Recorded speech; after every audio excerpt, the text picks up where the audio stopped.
ito ay rated SPG. Striktong patnubay at gabay ng magulang ang kailangan. Maaaring may masiselang tema, lengguwahe, karahasan, sexual, horror o droga na hindi angkop sa mga... Binago na nga ni Greg ang will and testament niya at tinanggalan na nga niya ng mana. Ito ngang si Edward.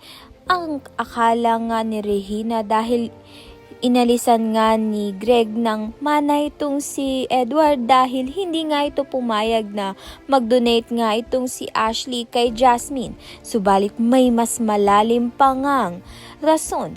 Maaari ngang hindi tunay na anak ni Greg ito ngang si Edward dahil anak nga nito ni Regina sa ibang lalaki.